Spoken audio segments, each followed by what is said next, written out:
They said she didn't belong there, that someone like her had no business questioning their decisions. But when those same people humiliated her in front of everyone that night, they made one fatal mistake. They forgot that quiet doesn't mean powerless, and sometimes the person you least expect has connections you never imagined. Now those same teachers and parents who laughed at her are about to learn what happens when you underestimate the wrong woman. Sarah Martinez had always been the type of person who preferred to blend into the background.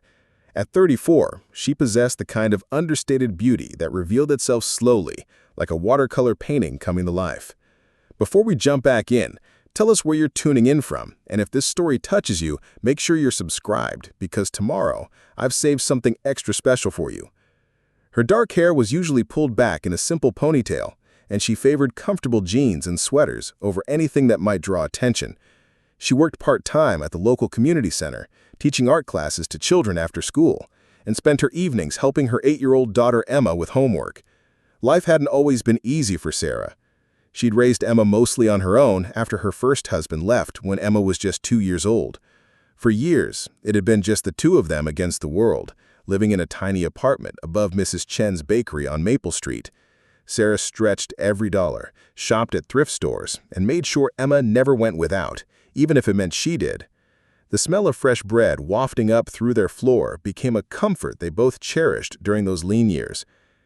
Emma was everything to Sarah. Bright, curious, and endlessly creative, she had her mother's gentle spirit, but possessed a confidence that Sarah sometimes envied. Emma loved school, devoured books like they were candy, and had an imagination that could transform their small living room into anything from a pirate ship to a space station. Sarah watched her daughter with wonder, determined to give her every opportunity she'd never had herself. Everything changed 2 years ago when Sarah met David Chen, Mrs. Chen's grandson, during one of his rare visits to help at the bakery. David was different from anyone Sarah had ever met. Soft-spoken, like her, but with an intensity in his dark eyes that suggested depths she couldn't fathom.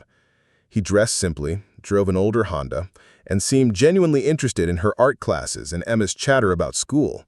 He would sit in the bakery for hours, working on his laptop while Emma did homework at the next table, occasionally helping her with math problems or listening to her read aloud.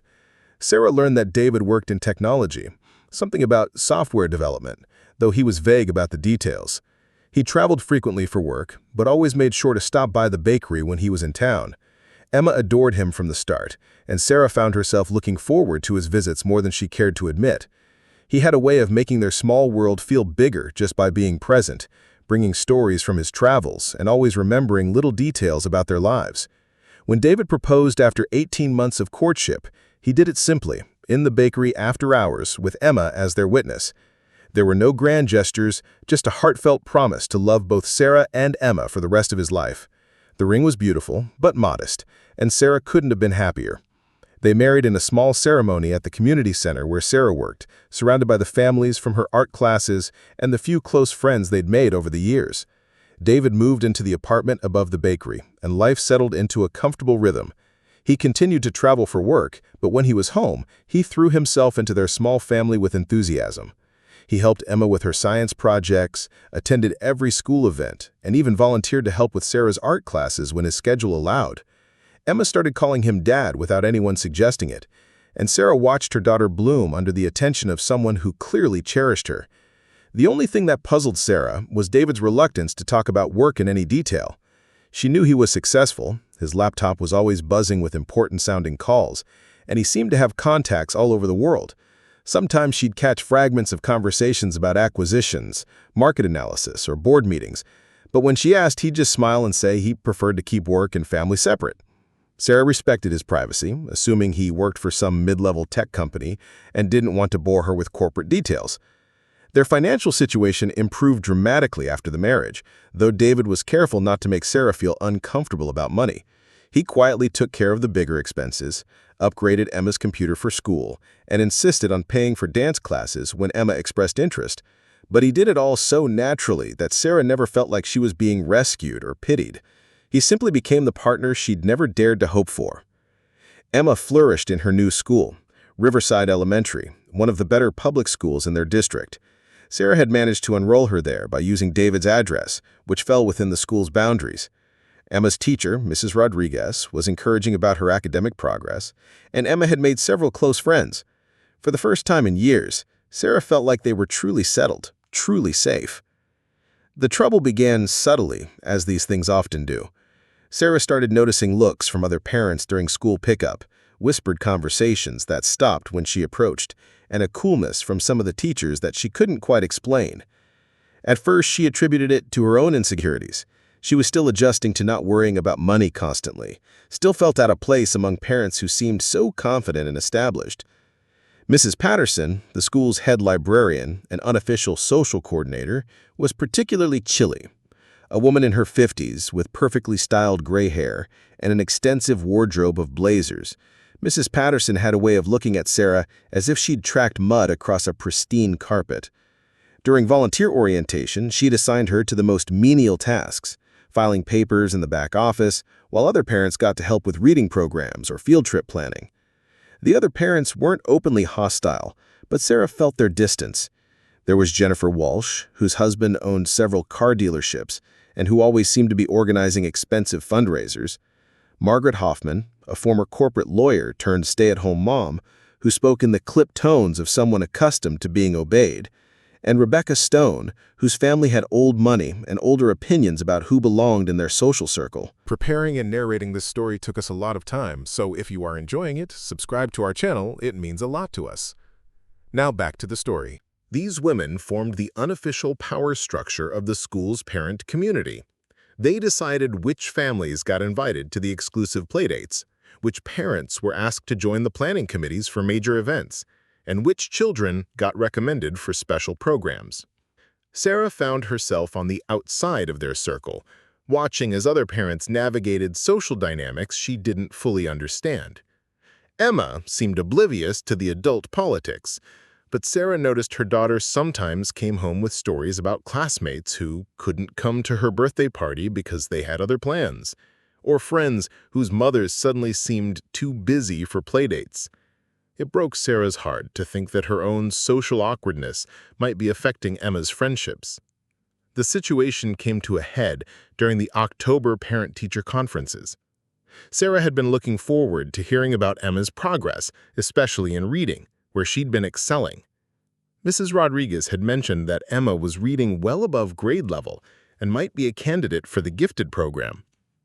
Sarah was proud and excited to discuss Emma's future academic path. She arrived at the school that evening wearing her best dress, a simple navy blue outfit she'd splurged on for the wedding. David was traveling again, some urgent business in Seattle, but he'd promised to be back in time for Emma's school play the following week. Sarah felt confident as she walked through the familiar hallways, past colorful student artwork and motivational posters. The first part of the evening went well. Mrs. Rodriguez was enthusiastic about Emma's progress, confirming that she was indeed reading at a 5th grade level and showing remarkable creativity in her writing assignments. They discussed the possibility of having Emma tested for the accelerated learning program, and Sarah left the conference feeling proud and optimistic. The trouble started in the hallway outside the library, where parents had gathered for the second part of the evening's agenda. Mrs. Patterson was presenting the school's fundraising goals for the year, particularly the urgent need for library renovations. The current library was cramped, poorly lit, and filled with books that were decades out of date. The proposal was ambitious, a complete renovation that would create a modern learning space with new technology, comfortable reading areas, and a collection that would serve the students for years to come. Sarah listened with interest as Mrs. Patterson outlined the plans. The total cost was substantial, nearly $200,000, but the vision was inspiring. She imagined Emma and her classmates having access to the kind of library Sarah had only dreamed of as a child. When Mrs. Patterson opened the floor for questions and suggestions, Sarah felt compelled to speak up. Standing near the back of the group, Sarah raised her hand tentatively. She'd been thinking about the proposal and had some ideas about how to make the space more welcoming for reluctant readers, based on her experience teaching art to children who often struggled academically. Her voice was soft but clear, as she suggested incorporating more comfortable seating areas, perhaps some beanbags and soft lighting that might make reading feel less formal and more inviting. The response was immediate and crushing. Jennifer Walsh turned around with an expression of barely concealed disdain, her voice carrying clearly across the group as she said, "I think we should probably leave the educational planning to people who actually understand what these children need." The implication was clear. Sarah didn't belong in this conversation. Margaret Hoffman nodded in agreement, adding with a condescending smile, "It's sweet that you want to help, but this kind of project requires a certain level of experience with educational fundraising." Her tone suggested that Sarah's background working at the community center hardly qualified her to have opinions about school library design. But it was Mrs. Patterson who delivered the final blow. With the kind of smile that never reached her eyes, she looked directly at Sarah and said, "I appreciate your enthusiasm, Mrs. Chen, but I think we need to focus on realistic solutions from parents who have the resources and connections to actually make things happen. Perhaps you could help with something more suited to your background. We'll need people to help with the book sale later this month." The silence that followed felt deafening. Sarah felt heat rise in her cheeks as every parent in the hallway turned to look at her. Some looked uncomfortable, others merely curious, but none stepped forward to defend her or suggest that her ideas had merit. She was being dismissed, publicly and humiliatingly, relegated to grunt work while the real parents handled the important decisions. Emma's friend's mother, Lisa Park, gave Sarah a sympathetic look but said nothing. Even Mrs. Rodriguez, who had just spent 20 minutes praising Emma's academic achievements, remained silent. Sarah felt completely alone, exposed and diminished in front of people whose opinions suddenly mattered far more than they should have. She managed to mumble something about being happy to help with whatever was needed and escaped to the parking lot as quickly as possible. Sitting in her car, hands shaking as she tried to start the engine, Sarah felt a familiar ache of inadequacy that she thought she'd left behind. All the progress she'd made, all the confidence she'd built, seemed to crumble in the face of those women's casual cruelty. The drive home was a blur of streetlights and fighting back tears. She thought about Emma, so excited about school, so proud of her achievements, and wondered if her daughter would eventually face the same kind of dismissal. Would Emma learn to see her mother, as these women did, as someone whose opinions didn't matter, whose background made her less worthy of respect? When she got home, Mrs. Chen was babysitting Emma, and both were curled up on the couch watching a natural documentary. Emma looked up with bright eyes, immediately asking how the meeting went, if her teacher had said nice things about her work. Sarah managed to smile and praise Emma's progress, keeping the humiliation of the evening to herself. After Mrs. Chen left and Emma was tucked into bed, Sarah sat alone in their small living room, staring at the walls that had felt so cozy just hours before. She thought about calling David, but he was 3 hours behind and probably in meetings. Besides, what would she say? That she'd been put in her place by a group of women who saw her as nothing more than an outsider trying to climb above her station? That she'd been reminded, in the most public way possible, that some circles would never accept her no matter how hard she tried to fit in? The worst part was the doubt it planted in her mind. Maybe they were right. Maybe she didn't have the experience or connections to contribute meaningfully to Emma's education. Maybe she should just be grateful that Emma was in a good school and stop trying to be something she wasn't. The confidence David had helped her build seemed fragile now, easily shattered by a few cutting words from women who barely knew her. Sleep came fitfully that night, interrupted by replaying the evening's events and imagining all the things she should have said, all the ways she could have defended herself. But in the light of day, those imagined comebacks felt hollow. The damage was done, and Sarah knew that facing those women again would be one of the hardest things she'd ever done. Emma woke up excited about her upcoming school play, chattering about her costume and asking when Daddy would be home to see her perform. Sarah listened with a heavy heart, wondering how long she could protect her daughter from the reality that not everyone would see Emma's potential the way her teachers did. Some battles, Sarah was learning, were fought by the parents long before the children even knew there was a war. David returned from Seattle 3 days later, finding Sarah unusually quiet as she prepared dinner. Emma was practicing her lines for the school play in the living room, her voice carrying through their small apartment as she rehearsed being a brave explorer, discovering new lands. The irony wasn't lost on Sarah, who felt like she'd discovered exactly where she stood in the social landscape of Emma's school. "How did the parent meeting go?" David asked, setting down his travel bag and wrapping his arms around Sarah from behind as she stirred pasta sauce. His voice held genuine interest, the way it always did when it came to Emma's education. Sarah hesitated, the wooden spoon pausing in her hand. She'd rehearsed this conversation for days, trying to find a way to explain what happened without sounding petty or hurt. "It was fine," she said finally. "Mrs. Rodriguez had wonderful things to say about Emma's progress." David turned her around to face him, his dark eyes searching hers. But the concern in his voice almost broke her resolve to keep the incident to herself. Sarah had always been terrible at hiding her emotions from him. "They're planning a major library renovation. It sounds like an amazing project for the kids." "That's great," David said, though his expression suggested he sensed there was more to the story. "Did you get involved with the planning?" Sarah felt heat rise in her cheeks again, the memory of Mrs. Patterson's dismissive tone still fresh. "I tried to offer some suggestions, but apparently my input wasn't appropriate for the scope of the project." The change in David's expression was subtle, but unmistakable. His jaw tightened slightly, and Sarah saw a flash of something she'd never seen before in his eyes. "What exactly did they say?"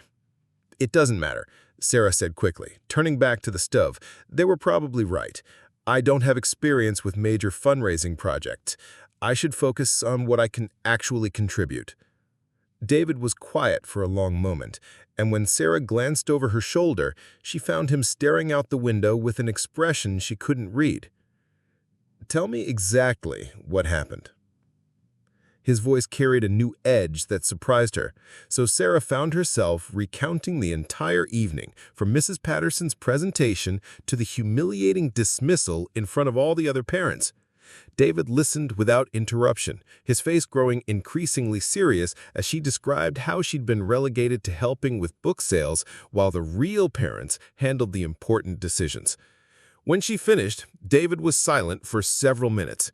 Emma's voice drifted in from the living room as she practiced her explorer speech about courage and determination.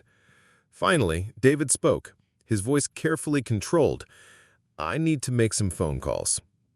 "David, please don't make this into something bigger than it is. I just need to accept that I'm not part of their inner circle. Emma is happy at school, and that's what matters." But David was already reaching for his phone, scrolling through contacts with a purposefulness that made Sarah uneasy. "Some things aren't acceptable, Sarah. The way they treated you, that's not about fundraising experience or social circles. That's about respect." Over the next few days, David's behavior shifted in ways Sarah couldn't quite pinpoint. He spent more time on phone calls, often stepping outside or into their bedroom for privacy. He asked detailed questions about the school, about Mrs. Patterson's role, about the timeline for the library project. When Sarah asked what he was planning, he simply said he was looking into some possibilities. The night of Eva's school play arrived, and Sarah felt a familiar knot of anxiety as they walked through the school doors. David looked unusually formal in a dark suit, claiming he'd come straight from a business meeting. Emma was vibrant with excitement, her costume perfect and her lines memorized flawlessly. The auditorium was packed with families, and Sarah spotted the usual crowd of influential parents clustered near the front rows. Mrs. Patterson was there, elegant in a black dress and pearls, chatting with Jennifer Walsh and Margaret Hoffman. Sarah felt David's hand find hers as they found seats toward the middle of the auditorium. Emma's performance was magnificent. She delivered her lines with confidence and joy, embodying the spirit of an explorer who refused to let obstacles stop her from discovering new worlds. Sarah felt tears of pride blur her vision as she watched her daughter shine on stage, completely in her element. During intermission, Sarah noticed unusual activity near the auditorium entrance. Several men in expensive suits had arrived and were speaking quietly with Principal Morrison. One of them appeared to be taking notes, while another was examining the building's architecture with professional interest. Mrs. Patterson approached the group, her expression shifting from confusion to concern as one of the men handed her a business card. Sarah watched as the librarian's face went pale, her usual composure cracking as she read whatever was written on the card. The second half of the play proceeded normally, but Sarah noticed Mrs. Patterson kept glancing toward the back of the auditorium where the suited men had taken seats. When the performance ended and families gathered in the lobby for refreshments, Principal Morrison approached the microphone with an announcement that surprised everyone. "Before we close this wonderful evening," Principal Morrison began, his voice carrying a note of barely contained excitement, "I have some extraordinary news to share about our library renovation project." The crowd quieted, parents turning their attention to the principal with curious expressions. Sarah felt David squeeze her hand, but when she looked at him, his face was calm and unreadable. "Earlier this week," Principal Morrison continued, "our school received a call from Chen Development Corporation, one of the region's most prominent educational foundations. They had heard about our library renovation needs and wanted to discuss a potential partnership." Sarah felt the world tilt slightly. Chen Development Corporation. David's last name was Chen, but it had to be a coincidence. There were probably hundreds of Chens in business throughout the region. "Tonight," the principal's voice grew stronger, "I'm thrilled to announce that Chen Development Corporation has committed to fully funding our library renovation project. Not only will they cover the $200,000 we hope to raise, but they're expanding the scope to include a complete technology upgrade, new furniture throughout the school, and the creation of a dedicated arts and creativity center." The auditorium erupted in surprised murmurs and scattered applause. Sarah stared at David, who was looking straight ahead with a slight smile playing at the corners of his mouth. Principal Morrison raised his hand for quiet. "Good evening."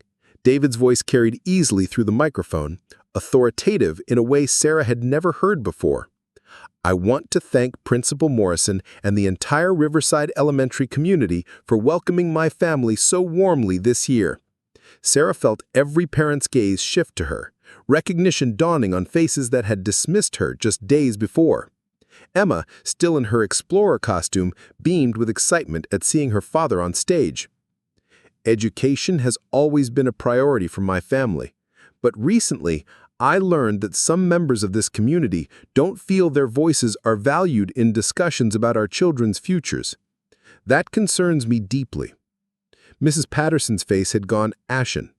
Jennifer Walsh and Margaret Hoffman exchanged glances that spoke volumes about how catastrophically they'd misjudged the situation. "The new library will be designed with input from education professionals, child development experts, and most importantly, from the parents and teachers who understand these children best. Every voice will be heard and respected in this process." David's eyes found Sarah's across the crowded room. My wife, Sarah, will be heading the Parent Advisory Committee for this project.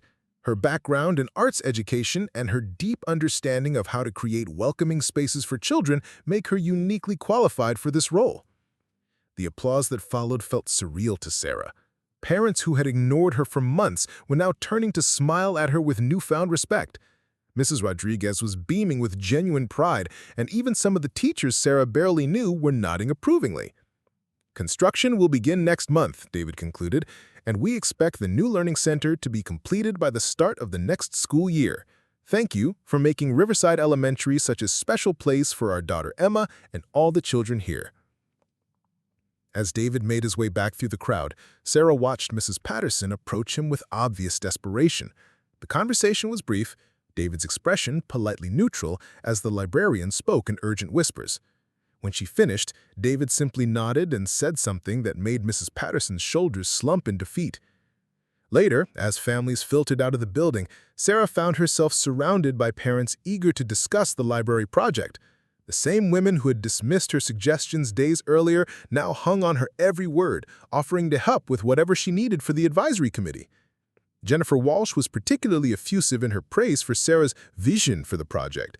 Margaret Hoffman mentioned how she'd always thought Sarah brought a fresh perspective to school issues.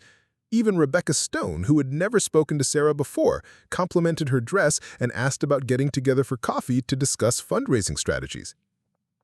Emma bounced between her parents as they walked to their car, chattering excitedly about the new library and how cool it was that Daddy had surprised everyone. "Did you know he was going to do that, Mommy?" she asked, her eyes bright with curiosity. Sarah looked at David, who was smiling with gentle amusement at their daughter's enthusiasm. "No, sweetheart," Sarah said softly. "Daddy is full of surprises." During the drive home, Sarah finally found her voice. "Chen Development Corporation?" "Among other things," David replied, his tone casual despite the magnitude of what had just happened. "I've been involved in educational initiatives for years. When you told me what happened at that meeting, I made some calls to research the school's actual needs." "You could have told me," Sarah said, though she wasn't angry. More than anything, she felt amazed at how perfectly he'd understood exactly what needed to happen. "I wanted those people to see who you really are before they knew anything about my background. Their treatment of you had nothing to do with qualifications or experience. It was about power and prejudice, and that needed to be addressed directly." The following weeks transformed Sarah's experience at Riverside Elementary completely. The Parent Advisory Committee meetings became collaborative sessions where her ideas about creating welcoming spaces for reluctant readers were not only heard, but implemented enthusiastically. Architects and designers sought her input on color schemes, furniture selection, and the layout of reading areas. Mrs. Patterson submitted her resignation, citing a desire to pursue other opportunities. Principal Morrison mentioned privately to Sarah that several complaints had been filed about the librarian's treatment of parents, and the resignation was welcomed by the administration. Construction began in November, with Emma and her classmates getting regular updates on the progress. Sarah found herself genuinely enjoying the collaborative work with parents who now treated her as an equal partner in their children's education. The same women who had dismissed her now sought her opinions and included her in planning for other school initiatives. The new library opened the following September, featuring the comfortable reading nooks Sarah had originally suggested, state-of-the-art technology, and a collection of books that reflected the diverse interests of the student body. Emma was chosen to cut the ribbon at the dedication ceremony, proud to represent the students who would benefit from the beautiful new space. But perhaps the most satisfying moment came during the dedication ceremony when David was asked to speak about the inspiration for the donation. Standing up the podium with Sarah and Emma beside him, he spoke about the importance of ensuring that every voice in the community is valued and heard.